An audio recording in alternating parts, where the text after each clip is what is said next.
जी नमस्कार। Triple C जनवरी 2022 examination के लिए आज दूसरी क्लास है, जहां पर ट्रिपल सी की पिछली परीक्षाओं में पूछे गए मोस्ट इंपॉर्टेंट क्वेश्चंस आप सभी को मिलने वाले हैं। तो जिनका भी ट्रिपल सी का एग्जाम है वो इस क्लास को लास्ट तक जरूर अटेंड करें। दोस्तों, आप सभी अक्सर पूछते हैं कि सर ट्रिपल सी एग्जाम की तैयारी कैसे करें, कौन सी क्लासेस अटेंड करें, कहां से तैयारी करें। तो इन्हीं सभी समस्याओं के समाधान के लिए मैंने बनाई है ट्रिपल सी की महामैराथन क्लास। जी हां दोस्तों, ट्रिपल सी की एकमात्र क्लास जिसको पढ़ के आप सभी लोग ट्रिपल सी एग्जाम को टॉप कर सकते हैं। आप सर्च कर लीजिएगा Abhay Excel computer triple C महामैराथन क्लास को आप पूरा अटेंड कीजिएगा। बहुत ज्यादा इंपॉर्टेंट है। अभी हाल ही में जो रिजल्ट आया है आप सभी लोग कमेंट बॉक्स में देख सकते हैं। स्टूडेंट्स ट्रिपल सी एग्जाम को एस ग्रेड ए ग्रेड से टॉप किए हैं। साथ ही साथ एग्जाम में लिब्रे ऑफिस के क्वेश्चंस काफी देखने को मिलते हैं, इसीलिए मैंने लिब्रे ऑफिस की भी कंप्लीट महामैराथन क्लास कराई है, उसे भी देख लीजिएगा। और किस बुक से स्टडी करें, तो इसी के लिए मैंने अभी लेटेस्ट ई बुक आप सभी के लिए लॉन्च की है, जिस पर प्रेजेंट टाइम पर डिस्काउंट भी मैंने दिया है। वीडियो के नीचे लिंक है, डिस्काउंट कोड है, अप्लाई करिए, डाउनलोड करिए, पढ़िए और ट्रिपल सी एग्जाम को टॉप करिए। मॉक टेस्ट के लिए विजिट कर लीजिए www.abhaexcel.com। तो टाइम वेस्ट ना करते हुए चलिए शुरू करते हैं आज की ये क्लास, क्योंकि सीधी बात नो बकवास, यही है अभय एक्सेल की class. Let's begin in this topic.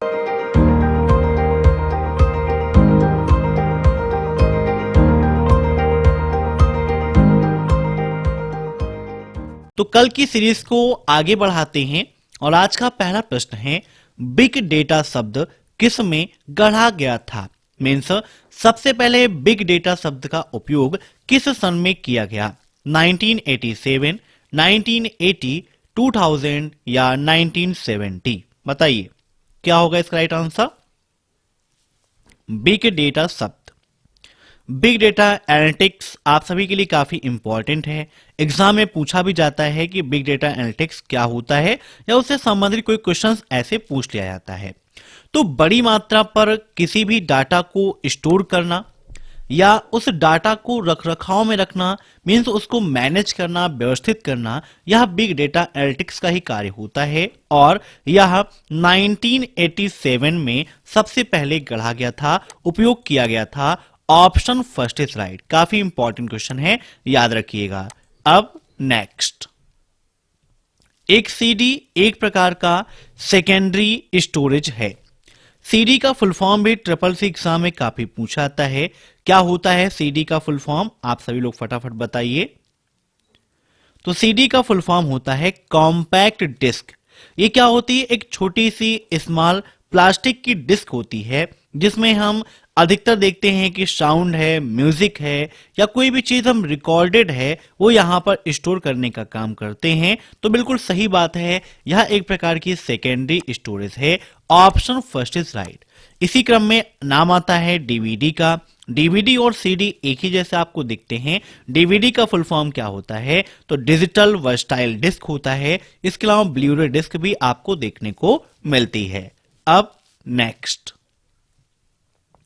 Libre office में स्लाइड पेन का डिफॉल्ट पेज लेआउट क्या होता है।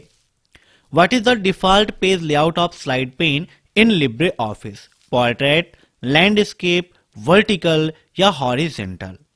अब बात की गई है स्लाइड पेन की, तो स्लाइड पेन किस मेनू में होता है यह भी आपको जानना चाहिए। साथ ही साथ स्लाइड पेन का ऑप्शन लिब्रे ऑफिस में कहां पर मिलता है, राइटर में, कैल्क में या इम्प्रेस में, यह आपके लिए काफी ज्यादा इंपॉर्टेंट है। तो लिब्रे ऑफिस में स्लाइड पेन का ऑप्शन आप सभी को मिलता है लिब्रे ऑफिस इम्प्रेस के अंतर्गत। ठीक है, याद रखिएगा। और लिब्रे ऑफिस इम्प्रेस में बाय डिफॉल्ट जो पेज लेआउट होता है वो होता है लैंडस्केप। क्या होता है, लैंडस्केप होता है, याद रखिएगा। ठीक है ना, option second is right. Page layout की जब भी बात आती है तो पेज के दो ही ओरिएंटेशन होते हैं, एक पोर्ट्रेट है, दूसरा लैंडस्केप है। वर्टिकल और हॉरिजॉन्टल ये पेज के लेआउट ओरिएंटेशन नहीं होते हैं, इसका ख्याल आपको रखना है। तो जो स्लाइड पेन है वो लैंडस्केप होता है। स्लाइड पेन का ऑप्शन किस मेनू के अंतर्गत मिलता है, या क्वेश्चन भी ट्रिपल सी एग्जाम में काफी ज्यादा पूछा जाता है। ठीक है ना, याद रखिएगा।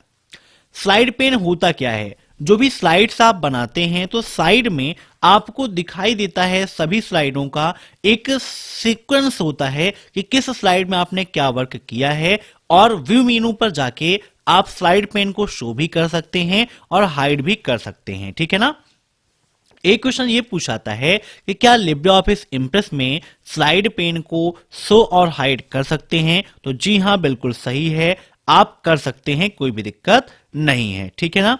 एक क्वेश्चन पूछाता है कि टेक्स्ट बॉक्स कहां रख सकते हैं? ये क्वेश्चन भी आपके लिए काफी इंपॉर्टेंट है। तो स्लाइड में कहीं पर भी आप टेक्स्ट बॉक्स को इंसर्ट कर सकते हैं, कोई भी दिक्कत नहीं है। व्यू पे यहां पर देखिए स्लाइड पेन का ऑप्शन है, यहां पर जो चेक है इसको हटा देंगे तो यहां पर जो स्लाइड पेन था वो रिमूव हो जाएगा, और फिर से क्लिक कर देंगे तो फिर से आ जाएगा। ऐसे ही स्टेटस बार को भी आप शो और हाइड करा सकते हो, कोई दिक्कत नहीं है। तो यहां पर राइट आंसर लैंडस्केप। अब नेक्स्ट, फायरफॉक्स में प्रिंट विकल्प के रूप में पहुंचा जा सकता है। यहां पर फायरफॉक्स होगा, हमने यहां पर बॉक्स कर दिया था। तो प्रिंट का ऑप्शन फायरफॉक्स के रूप में कैसे पहुंचेगा? मेनू फिर प्रिंट, मेनू सेटिंग प्रिंट, मेनू प्रिंट रेंज और फिर प्रिंट, या नन ऑफ दीज। तो फायरफॉक्स में अगर आप प्रिंट करना चाहते हैं तो उसके लिए मेनू पर जाना है और प्रिंट पर क्लिक करना है। अब एक क्वेश्चन यहां से ये बन जाता है कि फायरफॉक्स होता क्या है? तो फायरफॉक्स क्या है? आपका एक वेब ब्राउजर है, याद रखिएगा, जो मोजिला फाउंडेशन के द्वारा लॉन्च किया गया था, फायरफॉक्स। अब next, NASSCOM full form. SSC exam में काफी ज्यादा इसका फुल फॉर्म पूछा आता है कि NASSCOM का फुल फॉर्म क्या है। अब यहां पर देखिए थोड़ी सी चेंजिंग है। अगर हम फर्स्ट और सेकेंड ऑप्शन को देखें, यहां पर क्या है, national association of software and service companies है, यहां पर national association of service and software companies है। बहुत कंफ्यूजन इसमें होती है, software and service, service and software, और यहां पर national association of service and software computer. तो बहुत ज्यादा कंफ्यूजन इसमें होती है। क्या होगा इसका राइट आंसर, बताइए फटाफट। तो NASSCOM का फुल फॉर्म होता है national association of software and service companies. अब नेक्स्ट, किस विकल्प के माध्यम से राइटर की फाइल को PDF में बदलते हैं? Save as, import as PDF, या एक्सपोर्ट एज PDF। PDF में कन्वर्ट करना है। यहां पर जैसे इंप्रेस ओपन है, न्यू पे क्लिक करते हैं, टेक्स्ट डॉक्यूमेंट पर क्लिक करते हैं तो हमारा लिब्रे ऑफिस राइटर ओपन हो जाएगा। लिब्रे ऑफिस राइटर का बाय डिफॉल्ट जो एक्सटेंशन है वो .odt होता है। यहां पर फाइल पे जाएंगे तो यहां पर देखिए एक्सपोर्ट एज का ऑप्शन मिलता है, जहां पर दिया गया है एक्सपोर्ट एज PDF। ये क्वेश्चन में पूछा गया है कि PDF में कन्वर्ट करना है तो किसका उपयोग करते हैं? एक्सपोर्ट एज PDF का। इंपोर्ट का कोई ऑप्शन नहीं है, तो यहां पर right answer option 4, export as PDF। अब next, a dialog box is not a window. क्या एक डायलॉग बॉक्स एक विंडो नहीं है? बताइए फटाफट, क्या होगा इसका राइट आंसर। डायलॉग बॉक्स होता क्या है, यह आपके लिए जानना जरूरी है। जैसे आपने किया Ctrl+F, यहां पर Ctrl+F हम करते हैं तो फाइंड एंड रिप्लेस का एक डायलॉग बॉक्स ओपन हो जाता है। ऐसे ही किसी भी वर्क के लिए जो डायलॉग बॉक्स ओपन होता है, जहां से पर्टिकुलर वर्क को हम कंप्लीट करते हैं, तो यह एक प्रकार की विंडो ही ओपन होती है। और यहां पर कहा गया है कि यह एक विंडो नहीं है, तो बिल्कुल गलत है। ऑप्शन सेकेंड इज राइट, ठीक है ना। यह आपकी क्या होती है, विंडो ही होती है। अब नेक्स्ट, निर्देशों के एक सेट को एल्गोरिथम कहते हैं। बताइए क्या होगा इसका राइट आंसर। क्या निर्देशों के एक सेट को एल्गोरिथम कहते हैं? एल्गोरिथम क्या होता है, कोई भी चीज हमें करनी है तो उसके लिए हम जो स्टेप्स लिखते हैं वही आपकी कहलाती है एल्गोरिथम। यहां पर बात किया गया है निर्देशों के एक सेट को एल्गोरिथम कहते हैं, तो बिल्कुल गलत बात है। निर्देशों के एक सेट को एल्गोरिथम नहीं कहते हैं, उसे हम जानते हैं इंफॉर्मेशन के नाम से, ठीक है ना। एल्गोरिथम क्या होता है? स्टेप का पूरा कलेक्शन होता है। तो यहां पर इसका भी राइट आंसर क्या हो जाएगा? Option second, false. अब नेक्स्ट, कंप्यूटर का नाम कहां से बदला जाता है? Control panel, my computer, desktop setting या डिस्प्ले नेम सेटिंग? बताइए क्या होगा इसका राइट आंसर? कंप्यूटर का नाम कहां से बदल सकते हैं? अब आपको अपना नाम चेंज करना है तो आप कैसे भी कर सकते हैं, आपके ऊपर डिपेंड है। लेकिन यहां पर बात की गई है कंप्यूटर के नाम को बदलने की। चाहे आप यूजर नाम की बात करें या सिस्टम नेम की बात करें, तो आप कंट्रोल पैनल के माध्यम से कंप्यूटर की पूरी सेटिंग को चेंज कर सकते हैं। तो यहां पर इसका राइट आंसर क्या हो जाएगा? Option first, control panel. ठीक है ना? क्वेश्चंस को आप ध्यान से सुनिए, समझिए, बहुत ज्यादा इंपॉर्टेंट है। अब देखते हैं नेक्स्ट क्वेश्चन। फेसबुक पर एक बार में कितनी फोटो अपलोड कर सकते हैं? फेसबुक तो आप बहुत यूज करते हैं, मुझे पता है ना? तो बताइए फेसबुक पर कितनी फोटो आप अपलोड कर सकते हैं? 20, 30, 40 या फिर 80? देखिए फेसबुक पर फोटो अपलोड करने की जो रेंज थी पहले कुछ और थी, ठीक है ना? लेकिन वर्तमान समय फोटो अपलोड करने की जो क्षमता है वो बढ़ा दी गई है। तो कितनी फोटो अपलोड कर सकते हैं? तो यहां पर इसकी राइट आंसर हो जाएगी ऑप्शन फोर्थ, 80। फेसबुक पर वर्तमान समय में एक बार में हम 80 फोटो या वीडियो अपलोड कर सकते हैं। ठीक है ना? चाहे तो आप ट्राई करके देख सकते हैं, आप 80 फोटो या वीडियो अपलोड कर सकते हैं, कोई भी दिक्कत नहीं है। अब ट्रिपल सी एग्जाम में फेसबुक से संबंधित एक क्वेश्चन यह पूछाता है कि फेसबुक के फाउंडर कौन हैं? तो बताइए कौन है फेसबुक के फाउंडर? तो फेसबुक के फाउंडर हैं मार्क जुकरबर्ग। कौन है? मार्क जुकरबर्ग फेसबुक के फाउंडर हैं। वर्तमान में फेसबुक के नाम को भी अपडेट कर दिया गया है। आपके एग्जाम में पूछा भी जा सकता है कि फेसबुक का नया नाम क्या है? तो बताइए क्या है फेसबुक का नया नाम? जी हां, फेसबुक का नया नाम है मेटा। मेटा के नाम से इसको हम जानते हैं, इसे भी याद रखिएगा, काफी इंपॉर्टेंट है। अब नेक्स्ट, निम्न में से किसे अवांछित वाणिज्यिक ईमेल माना जाता है? हिंदी आप पढ़ेंगे मजा आ जाएगा। Which are the following is the considered as the unsolicited commercial email? Commercial का मतलब कि ऐसी ईमेल जो विज्ञापन के उद्देश्य से भेजी गई हो। और ईमेल का फुल फॉर्म क्या होता है, यह भी आपके एग्जाम में काफी पूछाता है। तो ईमेल का फुल फॉर्म होता है इलेक्ट्रॉनिक मेल। एक ऐसी मेल जो इलेक्ट्रॉनिक माध्यम से भेजी जाती है वही कहलाती है ईमेल। तो मीन्स जिसे आप ना चाहते हो फिर भी वो आपके पास आए वही कहलाता है अवांछित। ठीक है ना? याद रखिएगा, मीन्स आपके बिना चाहे हुए आपके पास लगातार वो आ रहा है तो क्या है? अनचाही मेल कहलाती है, जिसे हम जंक मेल भी कहते हैं, जिसे हम स्पैम मेल भी कहते हैं। तो इसका राइट आंसर हो जाएगा ऑप्शन थर्ड, स्पैम। ठीक है ना? अब नेक्स्ट, बेईमानी से वाईफाई प्राप्त करना साइबर अपराध नहीं है? मीन्स कोई भी वाईफाई है, आप वाईफाई के पासवर्ड को बिना अनुमति के एक्सेस कर रहे हैं, उसके वाईफाई को बिना अनुमति के आप एक्सेस कर रहे हैं, तो क्या यह साइबर अपराध नहीं है? तो बिल्कुल गलत बात है, ये बहुत बड़ा साइबर अपराध है। वर्तमान समय डाटा है तो आटा है। जी हाँ, just I am joking. Means खाने से ज्यादा इंपॉर्टेंट वर्तमान समय में डाटा आप सभी के लिए हो रहा है। तो अगर आप किसी का भी वाईफाई एक्सेस करेंगे बिना उसकी अनुमति के तो ये साइबर अपराध ही है। और यहां पर कहा है नहीं है तो ये फॉल्स हो जाएगा। Option first is right.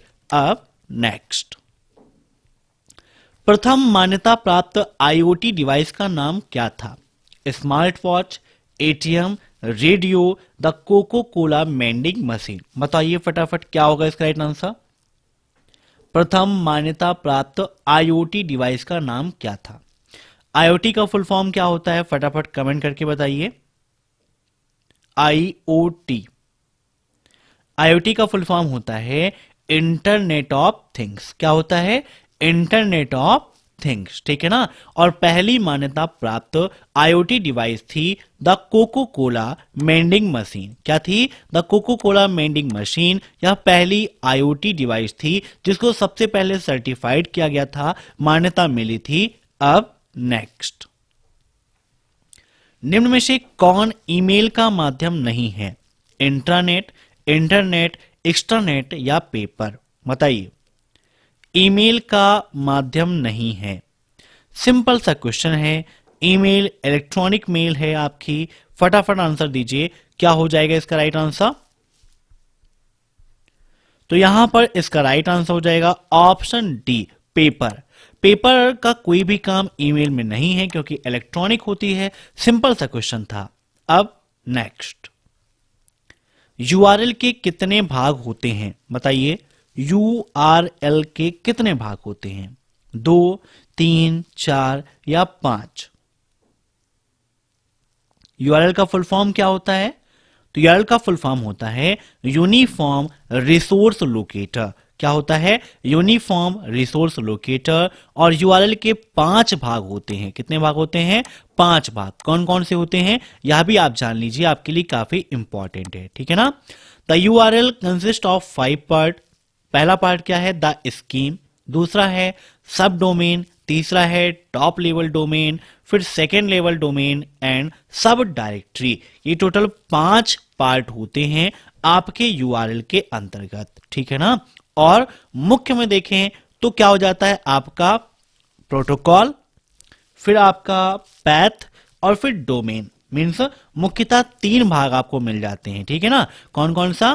Protocol, फिर आपका जो पूरा पैथ है, मीन्स जो आपकी वेबसाइट का एड्रेस है, और फिर लास्ट में डोमेन नेम। इसको याद रखिएगा। और मुख्यतः में अगर 5 ऑप्शन में दे रहा है तो आपको 5 ही टिक करना है, कंफ्यूज आपको नहीं होना है क्योंकि टोटल पार्ट तो इतने ही होते हैं। अब नेक्स्ट। लास्ट एडिटेड स्लाइड पर जाने के लिए किस कमांड का उपयोग करते हैं? Alt plus Shift plus F5, Alt plus F5, Shift plus F5 या Control plus Shift plus F5? बताइए क्या होगा इसका right answer? Last edited slide. Last edited slide का मतलब होता है कि जिस स्लाइड पर लास्ट टाइम पर आपने चेंजिंग की है, जिसमें कोई बदलाव आपने लास्ट टाइम पर किया है, वही लास्ट एडिटेड स्लाइड है, ठीक है, याद रखिएगा। तो यहां पर देखिए इम्प्रेस आपका ओपन है। स्लाइड पे आप जाते हैं तो यहां पर ऑप्शन दिया गया है jump to last edited slide. Shortcut की क्या है? Alt plus Shift plus F5। और यह ऑप्शन कहां पर मिलता है? तो स्लाइड मेनू के अंतर्गत मिलता है। न्यू स्लाइड की शॉर्टकट की क्या है? तो कंट्रोल प्लस M होती है। यह भी आपके लिए काफी इंपॉर्टेंट है। तो यहां पर इसका राइट आंसर हो जाएगा Alt plus Shift plus F5। अब नेक्स्ट। राइटर में एग्जिट और क्लोज के लिए किस कमांड का उपयोग करते हैं? Control plus Q, control plus W, control plus C या कंट्रोल प्लस एंड? बताइए। राइटर में एग्जिट और क्लोज मीन्स बाहर आने के लिए हम कंट्रोल प्लस Q का उपयोग करते हैं। दोनों में डिफरेंस को समझिएगा। कंट्रोल प्लस Q और कंट्रोल प्लस W दोनों में क्या अंतर होता है? कंट्रोल प्लस W का उपयोग करते हैं करंट विंडो को बंद करने के लिए, और कंट्रोल प्लस Q का उपयोग करते हैं लिब्रे ऑफिस से बाहर आने के लिए। मीन्स राइटर में है तो राइटर से बाहर आने के लिए, कैल्क में है तो कैल्क से बाहर आने के लिए, इम्प्रेस में है तो इम्प्रेस से बाहर आने के लिए, या पूरे लिब्रे ऑफिस से बाहर आना है तो कंट्रोल प्लस Q का उपयोग करके हम लिब्रे ऑफिस से बाहर आ सकते हैं, ठीक है ना। अब नेक्स्ट। फेसबुक में कितने रिएक्शंस होते हैं? 5, 6, 7 या 8? फेसबुक में रिएक्शंस क्या होते हैं? प्रेजेंट टाइम पर फेसबुक आप सभी लोग काफी उपयोग करते हैं।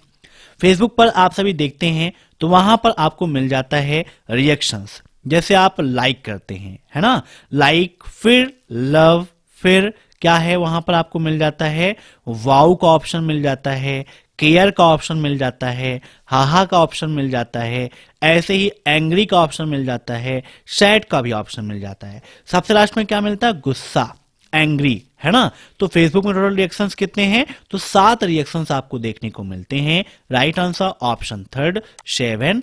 अब नेक्स्ट। आउटलुक क्या है? What is outlook? बताइए फटाफट। आउटलुक क्या है? याहू ईमेल क्लाइंट है, माइक्रोसॉफ्ट ईमेल क्लाइंट है, गूगल ईमेल क्लाइंट है, या इनमें से कोई नहीं? आउटलुक। जैसे आप जीमेल का उपयोग करते हैं तो जीमेल क्या है, गूगल की मेल है ना। उसका फुल फॉर्म ये होता है गूगल मेल, मीन्स वो किसकी क्लाइंट है, गूगल की क्लाइंट है, ठीक है ना।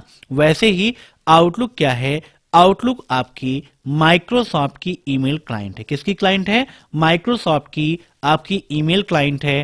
Option second is right. अब नेक्स्ट, निम्न में से अधिकतम स्टोरेज कौन सा है। अधिकतम स्टोरेज मीन्स जो केबी, जीबी, टीबी और जेडबी दिया गया है, इसमें सबसे बड़ा कौन है यह आपको बताना है। ट्रिपल सी एग्जाम में इनके फुल फॉर्म भी पूछे जाते हैं। केबी का फुल फॉर्म क्या होता है, जीबी का क्या होता है, टीबी का क्या होता है और जेडबी का क्या होता है।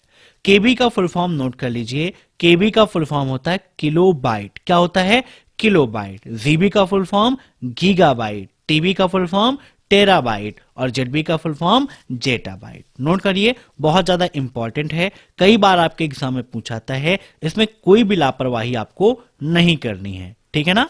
तो यहां पर पूछा गया है कि सबसे हाईएस्ट स्टोरेज कौन सा है, तो इसका राइट आंसर हो जाएगा ऑप्शन 4 जेडपी, ठीक है ना। याद रखिए, तो आज की क्लास में बस इतने क्वेश्चंस। वीडियो के नीचे 2100 मोस्ट इंपॉर्टेंट क्वेश्चंस की पीडीएफ दे रखी है, जिस पर प्रेजेंट टाइम पर भारी डिस्काउंट मैंने दे रखा है, 50% ऑफ है। डाउनलोड करिए, पढ़िए, ट्रिपल सी एग्जाम को टॉप करिए। वीडियो पसंद आया हो तो लाइक कर दीजिए, शेयर कर दीजिए और चैनल पर नए हैं तो चैनल से जुड़ने के लिए सब्सक्राइब करके बेल आइकन को प्रेस कर लीजिए।